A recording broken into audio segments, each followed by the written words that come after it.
నిర్మల్ ఇది కొయ్య బొమ్మలకు ప్రసిద్ధి చెందినటువంటి పట్టణం. పాత ఆదిలాబాదు జిల్లాలో కలదు. ఈ పరిశ్రమకు 400 సంవత్సరాల చరిత్ర కలదు. ఈ చెక్క బొమ్మలకు పోనికర్ర, సహజ రంగులు వాడతారు.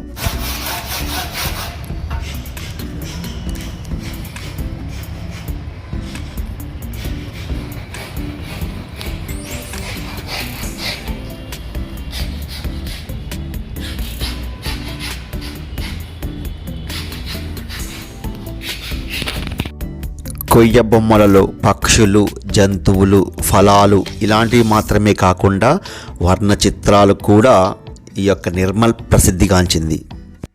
ఒకసారి నిర్మల్ కొయ్య బొమ్మల చరిత్ర తెలుసుకుందాం. నిర్మల్ సంస్థానాన్ని పరిపాలించినటువంటి చిన్న నిమ్మనాయుడు దేశం నలుమూలల నుంచి కళాకారుల్ని పిలిపించి నిర్మల్కి రప్పించాడనమాట. ఆ విధంగా ఈ యొక్క చేతి కళను అభివృద్ధి పరిచాడు. దీంతో నిర్మల్లో 17వ శతాబ్దంలో నిర్మల్ కొయ్య బొమ్మల పరిశ్రమ ప్రారంభమైంది. అప్పటి నుండి ఇది వంశపారంపర్యంగా నడుస్తూనే ఉన్నది. వీటిని నకాషి కులానికి చెందిన కళాకారులు తయారు చేస్తారు. నిర్మల్ కొయ్య బొమ్మల సహకార సంస్థని 1955లో ఏర్పరిచారు. వీరు రాష్ట్రపతి చేత అవార్డు కూడా పొందడం జరిగింది. కొయ్య బొమ్మలు అదేవిధంగా ఇక్కడ ఉన్నటువంటి వర్ణ చిత్రాలు ప్రపంచవ్యాప్తంగా కూడా ప్రఖ్యాతిగాంచినటువంటివి. పునిక కర్రను రకరకాల ఆకారాలలో వీరు చెక్కుతారు. ఆ తర్వాత చింతగింజల పిండితో తయారు చేసినటువంటి జిగురుతో వాటిని రకరకాల ఆకారాలుగా మలుస్తారు. ఆ తర్వాత ఆ బొమ్మలని ఎండలో ఆరబెట్టి రంగులు వేస్తారు. ఇవి సహజ సిద్ధంగా ఉన్నటువంటి రంగులు.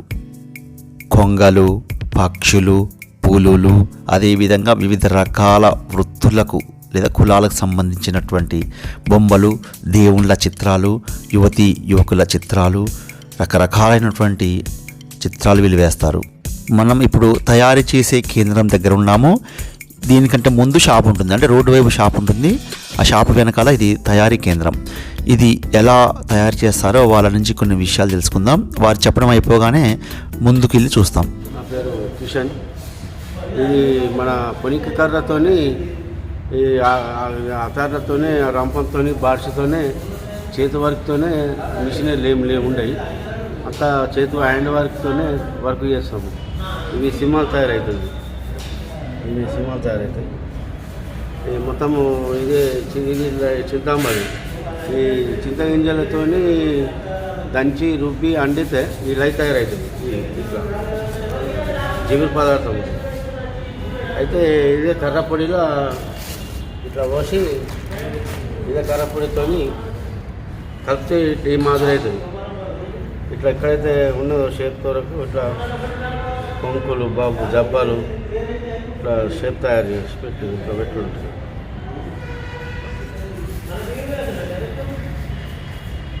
తర్వాత ఇట్లా అయినాక సింహాలకు మూడు పెట్టుడు, సన్నమొక్క పెట్టి ఇట్లా మళ్ళీ స్మూత్గా ఒకటి వస్తుంది. లప్పం, ఇంకో లప్పం వస్తుంది. ఆ లప్పం మీకు వెళ్ళి స్మూత్ వేసి మళ్ళీ పేపర్ కొట్టి మళ్ళీ పాత గుడ్డ అంటబెట్టాలి. అంటబెడితే మళ్ళీ అప్పుడు రఫ్ కలరు కొట్టచ్చు. అట్లా రఫ్ కలర్ కొట్టచ్చు. ఆ రఫ్ కలర్తో అప్పుడు కలర్ స్టార్ట్ అవుతుంది. వంశపరం వస్తున్నాయి నాకు. ఇక్కడ మా నాయన ఉండే వాళ్ళతో చేతుల్లో చేసుకుని ఉంటుంది. మా నాయన కాలం చేసిండు. ఇక ఇక్కడనే ఇప్పుడైతే కొత్త ఎవరైతే ఇట్లా కూర్చుండి ఓపికతో పనులు చేయాలంటే కష్టము. ఎవడన్నా ఎక్కడన్నా అని 5,000 రూపాయలు ఎవరైనా ప్రైవేట్ వేసుకున్నా కానీ 10,000 అని ఏమైనా వస్తాయి అన్నట్టు. ఇక్కడ ఓపికతో కింద కూర్చుండి చేసుడు అని ఓపికతో కావాలన్నా అసలేరు ఎవరు. మా బాబులు కూడా అసలేరు, ఎవరు అసలేదు. పిల్లలు కూడా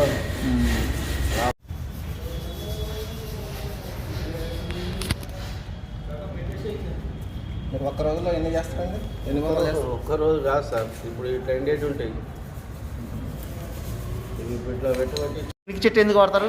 పునికి చెట్టు పొనికి ఉంటుంది. ఈ లైట్ వెయిట్ ఉంటుంది. మనకు ఏంటంటే కోల్డింగ్ అవుతుంది.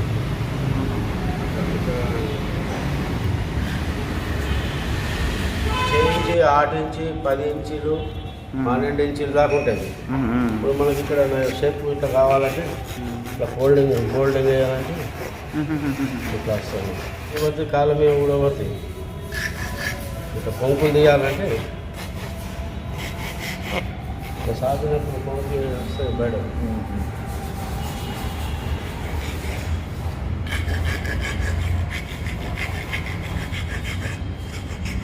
వీటిలోనే మోల్డింగ్ ఇట్లా ఎక్కడ మాకు ఎక్కడ ఏ ఆకు పడితే అక్కడ ఇట్లా రాస్తారు.